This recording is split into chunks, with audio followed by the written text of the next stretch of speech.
In the name of Allah, the most compassionate, most merciful. O Prophet, always be mindful of Allah, and do not yield to the disbelievers and the hypocrites.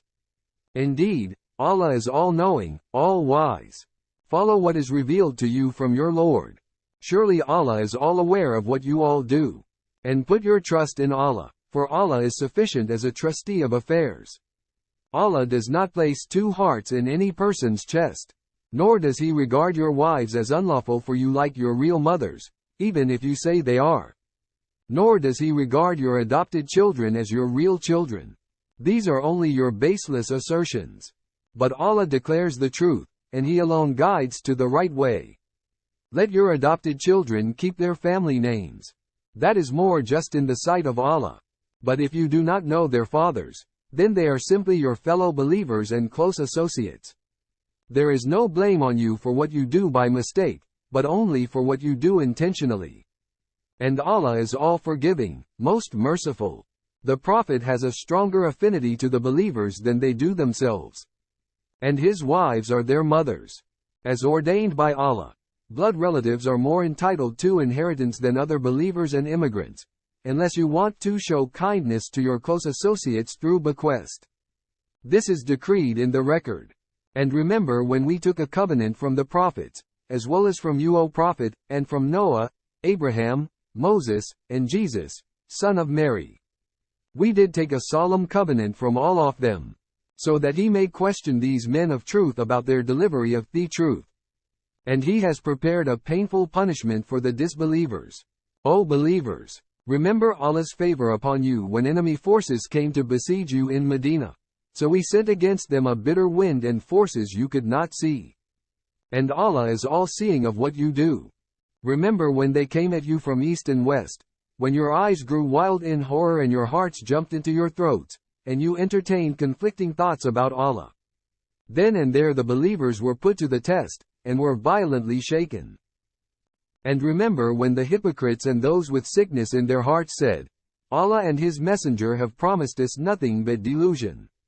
And remember when a group of them said, O people of Yathrib, there is no point in you staying here, so retreat. Another group of them asked the Prophet's permission to leave, saying, Our homes are vulnerable, while in fact they were not vulnerable.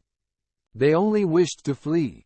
Had their city been sacked from all sides and they had been asked to abandon faith, they would have done so with little hesitation. They had already pledged to Allah earlier never to turn their backs in retreat. And a pledge to Allah must be answered for. Say, O Prophet, fleeing will not benefit you if you try to escape a natural or violent death. If it is not your time, you will only be allowed enjoyment for a little while. Ask them, O Prophet, who can put you out of Allah's reach if He intends to harm you or show you mercy. They can never find any protector or helper besides Allah. Allah knows well those among you who discourage others from fighting, saying secretly to their brothers, Stay with us, and who themselves hardly take part in fighting. They are totally unwilling to assist you. When danger comes, you see them staring at you with their eyes rolling like someone in the throes of death. But once the danger is over, they slash you with razor-sharp tongues, ravenous for worldly gains. Such people have not truly believed, so Allah has rendered their deeds void. And that is easy for Allah. They still think that the enemy alliance has not yet withdrawn. And if the allies were to come again, the hypocrites would wish to be away in the desert among nomadic Arabs, only asking for news about you believers. And if the hypocrites were in your midst, they would hardly take part in the fight. Indeed, in the Messenger of Allah you have an excellent example for whoever has hope in Allah and the last day, and remembers Allah often. When the believers saw the enemy alliance, they said, This is what Allah and His Messenger had promised us. The promise of Allah and His Messenger has come true, and this only increased them in faith and submission.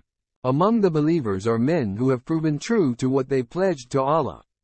Some of them have fulfilled their pledge with their lives, others are waiting their turn. They have never changed their commitment in the least. It all happened so Allah may reward the faithful for their faithfulness, and punish the hypocrites if He wills or turn to them in mercy. Surely Allah is all-forgiving, most merciful. And Allah drove back the disbelievers in their rage, totally empty-handed. And Allah spared the believers from fighting. For Allah is all-powerful, almighty. And He brought down those from the people of the book who supported the enemy alliance from their own strongholds, and cast horror into their hearts.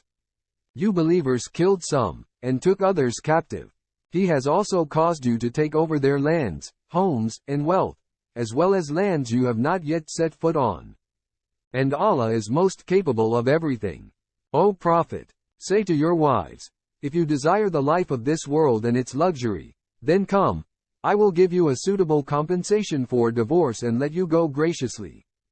But if you desire Allah and His Messenger and the everlasting home of the hereafter, then surely Allah has prepared a great reward for those of you who do good. O wives of the Prophet, if any of you were to commit a blatant misconduct, the punishment would be doubled for her. And that is easy for Allah. And whoever of you devoutly obeys Allah and His Messenger and does good, we will grant her double the reward, and we have prepared for her an honorable provision. O wives of the Prophet, you are not like any other women. If you are mindful of Allah, then do not be overly effeminate in speech with men, or those with sickness in their hearts may be tempted, but speak in a moderate tone. Settle in your homes, and do not display yourselves as women did in the days of pre-Islamic ignorance. Establish prayer, pay alms tax, and obey Allah and His Messenger. Allah only intends to keep the causes of evil away from you and purify you completely, O members of the Prophet's family. Always remember what is recited in your homes of Allah's revelations and prophetic wisdom. Surely Allah is most subtle, all-aware. Surely for Muslim men and women, believing men and women, devout men and women, truthful men and women, patient men and women, humble men and women, charitable men and women, fasting men and women who guard their chastity, and men and women who remember Allah often. For all of them Allah has prepared forgiveness and a great reward. It is not for a believing man or woman, when Allah and His Messenger decree a matter, to have any other choice in that matter. Indeed, whoever disobeys Allah and His Messenger has clearly gone far astray. And remember, O Prophet, when you said to the one for whom Allah has done a favor and you too have done a favor, keep your wife and fear Allah, while concealing within yourself what Allah was going to reveal. And so you were considering the people, whereas Allah was more worthy of your consideration. So when Zayd totally lost interest in keeping his wife, we gave her to you in marriage, so that there would be no blame on the believers for marrying the ex-wives of their adopted sons after their divorce. And Allah's command is totally binding. There is no blame on the Prophet for doing what Allah has ordained for him. That has been the way of Allah with those prophets who had gone before. And Allah's command has been firmly decreed. That is His way with those prophets who deliver the messages of Allah, and consider Him, and none but Allah. And sufficient is Allah as a vigilant reckoner. Muhammad is not the father of any of your men, but is the messenger of Allah and the seal of the prophets. And Allah has perfect knowledge of all things. O believers, always remember Allah often, and glorify Him morning and evening. He is the one who showers His blessings upon you, and His angels pray for you, so that He may bring you out of darkness and into light. For He is ever merciful to the believers. Their greeting on the day they meet Him will be, peace. And He has prepared for them an honorable reward. O Prophet, we have sent you as a witness, and a deliverer of good news, and a warner, and a caller to the way of Allah by His command, and a beacon of light. Give good news to the believers that they will have a great bounty from Allah. Do not yield to the disbelievers and the hypocrites. Overlook their annoyances, and put your trust in Allah. For Allah is sufficient as a trustee of affairs. O believers, if you marry believing women and then divorce them before you touch them, they will have no waiting period for you to count, so give them a suitable compensation, and let them go graciously. O Prophet, we have made lawful for you your wives to whom you have paid their full dowries, as well as those bondwomen in your possession, whom Allah has granted you. And you are allowed to marry the daughters of your paternal uncles and aunts, and the daughters of your maternal uncles and aunts, who have emigrated like you. Also allowed for marriage is a believing woman who offers herself to the Prophet without dowry if he is interested in marrying her. This is exclusively for you, not for the rest of the believers. We know well what rulings we have ordained for the believers in relation to their wives and those bondwomen in their possession. As such, there would be no blame on you. And Allah is all-forgiving, most merciful. It is up to you, O Prophet, to delay or receive whoever you please of your wives. There is no blame on you if you call back any of those you have set aside. That is more likely that they will be content, not grieved, and satisfied with what you offer them all. Allah fully knows what is in your hearts. And Allah is all-knowing, most forbearing. It is not lawful for you, O Prophet, to marry more women after this, nor can you replace any of your present wives with another, even if her beauty may attract you, except those bondwomen in your possession. And Allah is ever watchful over all things. O believers, do not enter the homes of the Prophet without permission, and if invited for a meal, do not come too early and linger until the meal is ready. But if you are invited, then enter on time. Once you have eaten, then go on your way, and do not stay for casual talk. Such behavior is truly annoying to the Prophet, yet he is too shy to ask you to leave. But Allah is never shy of the truth. And when you believers ask his wives for something, ask them from behind a barrier. This is purer for your hearts and theirs. And it is not right for you to annoy the Messenger of Allah, nor ever marry his wives after him. This would certainly be a major offense in the sight of Allah. Whether you reveal something or conceal it, surely Allah has perfect knowledge of all things. There is no blame on the Prophet's wives if they appear unveiled before their fathers, their sons, their brothers' sons, their sisters' sons, their fellow Muslim women, and those bondspeople in their possession. And be mindful of Allah, O wives of the Prophet.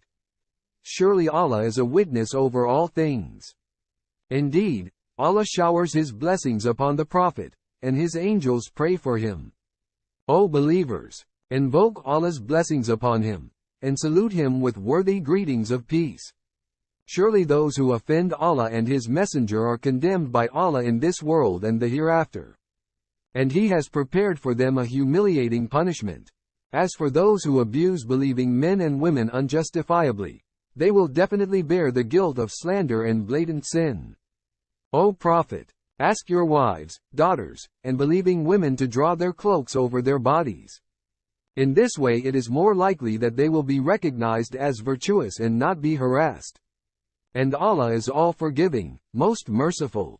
If the hypocrites, and those with sickness in their hearts, and rumor-mongers in Medina do not desist, we will certainly incite you, O Prophet, against them, and then they will not be your neighbors there any longer.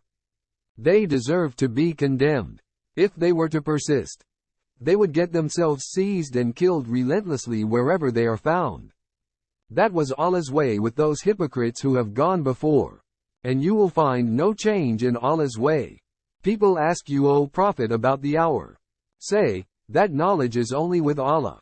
You never know, perhaps the hour is near.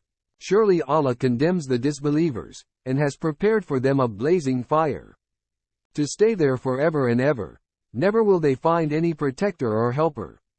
On the day their faces are constantly flipped in the fire, they will cry, "Oh, if only we had obeyed Allah and obeyed the Messenger."